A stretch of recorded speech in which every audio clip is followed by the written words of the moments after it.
الحمد للہ رب العالمین والصلاة والسلام علی سید المرسلین و خاتم النبیین اعوذ باللہ من الشیطان الرجیم بسم اللہ الرحمن الرحیم سورۃ النحل آیت نمبر 48 سے اولم یرو کیا نہیں دیکھا انہوں نے الی ما خلق اللہ من شیء طرف اس چیز کے جو اللہ نے پیدا کی ہے یتفیأ ظلالہ جھکتے ہیں اس کے سائے عن الیمین دائیں طرف والشمائل اور بائیں طرف سجدا للہ سجدہ کرتے ہوئے اللہ کے لیے وہم داخرون اور وہ عاجزی کرنے والے ہوتے ہیں۔ سورج جب مشرق سے طلوع ہوتا ہے تو چیزوں کا سایہ بننے لگ جاتا ہے، اور جب مشرق سے نکلتا ہے سایہ مغرب کی طرف ہوتا ہے، اور پھر جب سورج غروب ہونے لگتا ہے ڈھل جاتا ہے درمیان سے آگے مغرب کی طرف چلا جاتا ہے تو ہر چیز کا سایہ وہ مشرق کی طرف چلا جاتا ہے۔ تو یہی مطلب ہے کہ ہر چیز کے سائے دائیں بائیں جھکتے ہیں،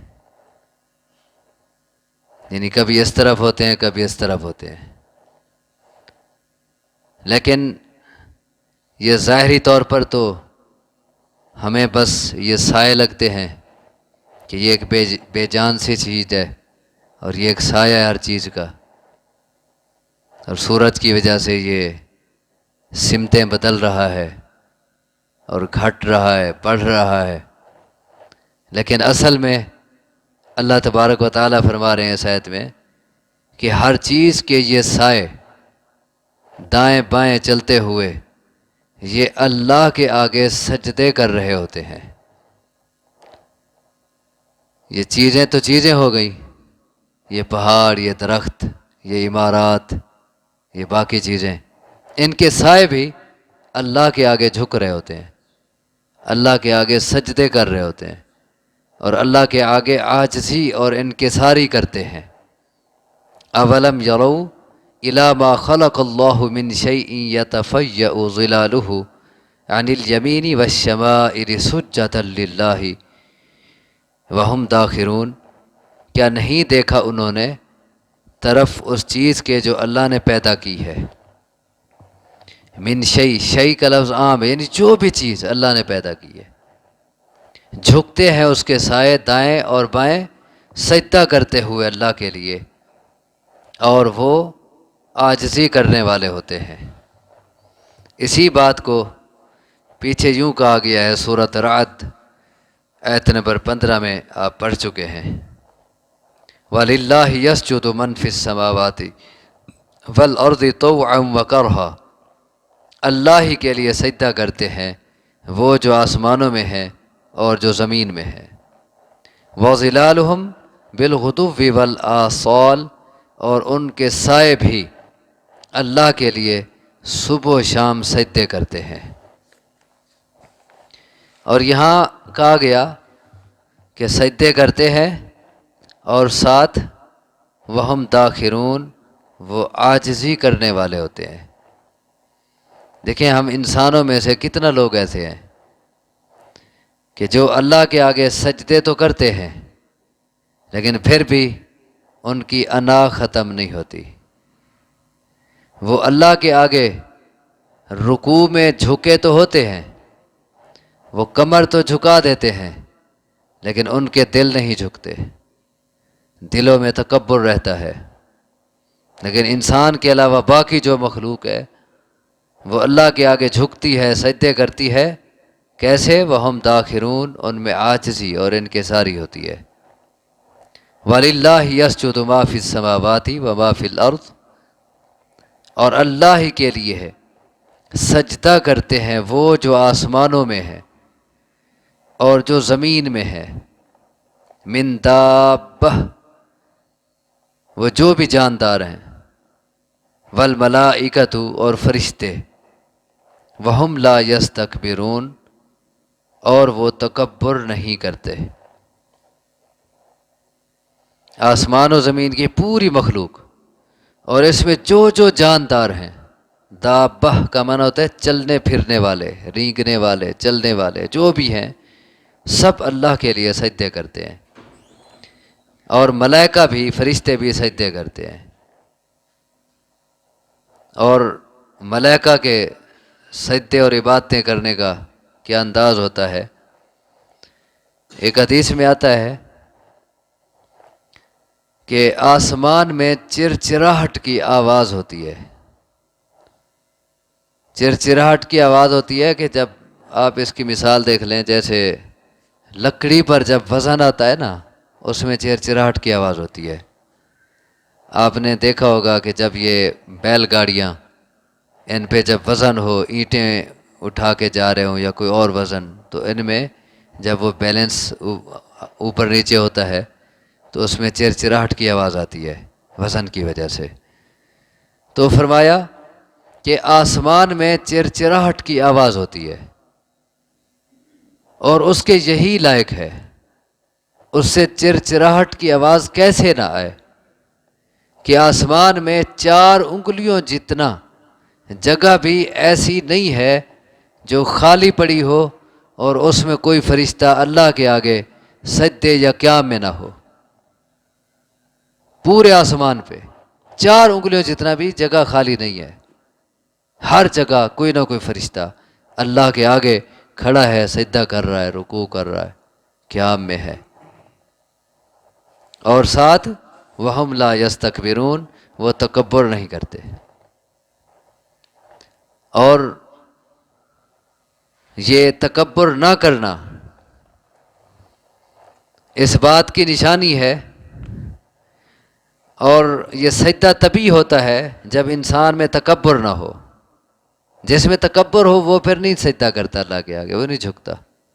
دیکھیں شیطان ہے، ابلیس، اسے بھی تو حکم دیا گیا تھا نا سجدہ کرنے کا، لیکن اس نے انکار کر دیا، اس نے سجدہ نہ کیا۔ اور کیوں نہیں کیا؟ ابا واستکبر، اس نے سجدہ کرنے سے انکار کر دیا، اور واستکبر، تکبر کیا۔ وہی لفظ ہے یہاں، لا یستکبرون، تکبر نہیں کرتے فرشتے، اسی لیے جھکتے ہیں۔ اور ابلیس واستکبر، اس نے تکبر کیا اور وہ نہیں جھکا۔ اب دیکھیں کتنا لوگ ہیں کہ جو اللہ کے آگے سجدے نہیں کرتے، انہیں نماز کا ہوش نہیں ہے، نماز کا پتہ نہیں ہے، تو یہ تکبر ہے۔ اللہ کی بات نہ ماننا، اللہ کے حکم پہ سجدہ نہ کرنا، یہ تکبر ہے۔ اب شیطان نے ایک سجدہ نہیں کیا تھا، تکبر میں آ گیا، ملعون بن گیا۔ اور ہم میں سے کتنا انسان وہ روزانہ کتنا سجدوں کا انہیں حکم ہے اور کتنا سجدوں سے وہ انکار کرتے ہیں۔ تو ایسے لوگ جو اللہ کے آگے نہیں جھکتے، سجدے نہیں کرتے، نمازیں نہیں پڑھتے، وہ ابلیسی ہیں، وہ ابلیس کے راستے پہ چل رہے ہیں، وہ رحمان کے راستے پہ نہیں چل رہے، کیونکہ وہ اس کے حکم کے آگے نہیں جھک رہے۔ تو فرشتے اللہ کے آگے سجدے کرتے ہیں اور تکبر نہیں کرتے۔ یخافون ربہم من فوقہم، یخافون ربہم من فوقہم، وہ ڈرتے ہیں اپنے رب سے جو ان کے اوپر ہے۔ سجدے کر رہے ہیں اللہ کے آگے، اللہ کی تسبیحیں کر رہے ہیں، اس کے آگے جھک رہے ہیں، اس کے آگے عاجزیاں اور انکساریاں کر رہے ہیں، لیکن اس کے باوجود وہ ڈر رہے ہیں، ان میں ڈر ہے، خوف ہے اللہ کا۔ اور یہی صفت ایک مومن کی بھی ہوتی ہے کہ وہ اللہ کے تمام احکام بجا لانے کے باوجود بھی اللہ سے ڈر رہا ہوتا ہے، اللہ کا خوف اس میں ہوتا ہے۔ اور اس میں ہمیں ایک اور بات بھی سمجھ آ رہی ہے کہ اللہ اوپر ہے، اللہ ہر جگہ نہیں ہے۔ کچھ لوگوں کا نظریہ ہے کہ اللہ ہر جگہ ہے، اور کچھ کا اس سے بڑھ کے یہ نظریہ ہے کہ اللہ ہر چیز میں ہے، کائنات کی ہر چیز میں اللہ ہے، نعوذ باللہ من ذالک۔ یا کچھ کو نظریہ کہ اللہ ہر جگہ ہے، لیکن ایسا نہیں ہے۔ جو اسلاف کا نظریہ ہے، جو محدثین کا نظریہ ہے، جو قرآن حدیث کے دلائل سے ہمیں نظریہ ملتا ہے، وہ یہی ہے کہ اللہ اوپر ہے، ہر جگہ نہیں ہے۔ الرحمن علی العرش استوى، رحمان عرش پر مستوی ہے، یہ واضح دلیل ہے۔ اسی طرح جب رات کا آخری تہائی حصہ ہوتا ہے تو اللہ تبارک و تعالی آسمان دنیا پہ اترتا ہے، یہ دلیل ہے کہ وہ اوپر ہے۔ اسی طرح ایک شخص کہنے لگا کہ میں اپنی لونڈی کو آزاد کرنا چاہتا ہوں، فرمایا بلا اسے، لائی گئی، پوچھا کہ اللہ کہاں ہے؟ اس نے کہا اوپر ہے۔ میں کون ہوں؟ آپ اللہ کے رسول ہیں۔ فرمایا اسے آزاد کر دے، یہ مومن ہے۔ آپ نے اس کی تردید نہیں کی، اس نے کہا اللہ اوپر ہے، آپ نے اس کی تصدیق کی، فرمایا مومن ہے یہ نہیں کہا یہ تو کیا کہہ رہی ہے، اللہ تو ہر جگہ ہے۔ یہ آیت بھی دلیل ہے، یخافون ربہم من فوقہم، وہ ڈرتے ہیں اپنے رب سے جو ان کے اوپر ہے۔ اللہ کے لیے جہت فوق، جہت علو، اوپر کی جہت ثابت ہے، وہ اوپر ہے۔ فرشتوں کے ڈر کا انداز ایک اور جگہ بھی پیچھے بیان کیا گیا ہے، سورۃ رعد آیت نمبر 13 میں، وَيُسَبِّحُ الرَّعْدُ بِحَمْدِهِ وَالْمَلَائِكَةُ مِنْ خِيفَتِهِ، یہ آسمانوں میں بادلوں میں جو گرج ہوتی ہے یہ بھی اللہ کی تسبیح کر رہی ہوتی ہے اور اللہ کی حمد کرتی ہے، اور ملائکہ بھی اللہ کی تسبیح اور حمد کرتے ہیں، من خیفتہ، اس سے ڈرتے ہوئے، اس کے ڈر کی وجہ سے۔ یخافون ربہم من فوقہم، وہ ڈرتے ہیں اپنے رب سے جو ان کے اوپر ہے، وَيَفْعَلُونَ مَا يُؤْمَرُونَ، اور وہ کرتے ہیں وہی جو انہیں حکم دیا جاتا ہے، جو انہیں حکم ہوتا ہے عین وہی کرتے ہیں۔ اور اللہ کا جب امر اور حکم انہیں ہوتا ہے تو اس وقت ان کے ڈر کی کیا کیفیت ہوتی ہے؟ حدیث میں اس کی وضاحت آتی ہے کہ جب اللہ کی طرف سے کوئی حکم آتا ہے تو فرشتے ڈر اور خوف کی وجہ سے بے ہوش ہو جاتے ہیں اور پر مارتے ہیں، اور پھر جب انہیں ہوش آتا ہے تو وہ ایک دوسرے سے پوچھتے ہیں کہ اللہ نے کیا کہا؟ دوسرے کہتے ہیں اللہ نے جو کہا ہے حق کہا ہے۔ پھر وہ بتاتے ہیں اوپر والے نیچے والوں کو، پھر وہ ان سے نیچے والوں کو، اسی طرح آسمان دنیا تک تمام فرشتوں میں اللہ کا وہ امر اور اللہ کا آرڈر حکم پہنچا دیا جاتا ہے، اور وہ اس کی پوری تعمیل کرتے ہیں۔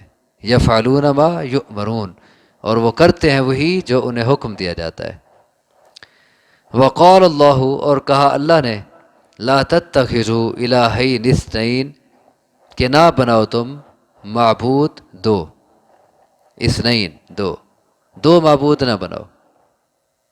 یہ نہیں کہ دو سے زیادہ بنا لو، مطلب دو بھی نہ بناؤ، دو سے زیادہ تو اور زیادہ جرم ہو گیا، دو معبود بھی نہ بناؤ۔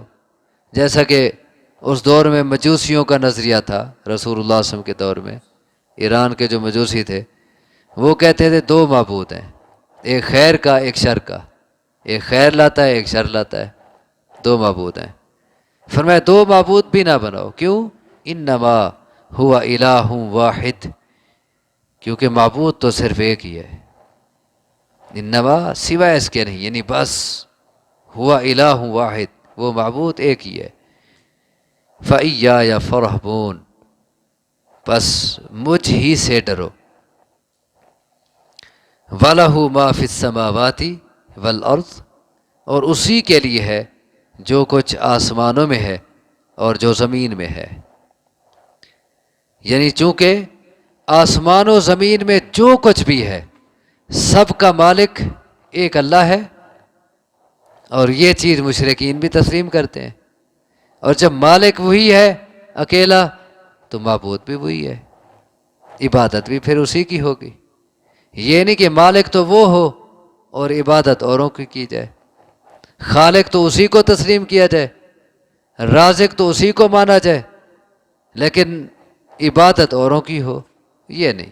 پھر جو خالق ہے، جو مالک ہے، جو رازق ہے، معبود بھی بس وہی ہے، اسی کے لیے ہے جو کچھ آسمانوں میں ہے اور جو زمین میں ہے، یعنی سب کچھ کا مالک وہی ہے، اس لیے معبود بھی وہی ہے۔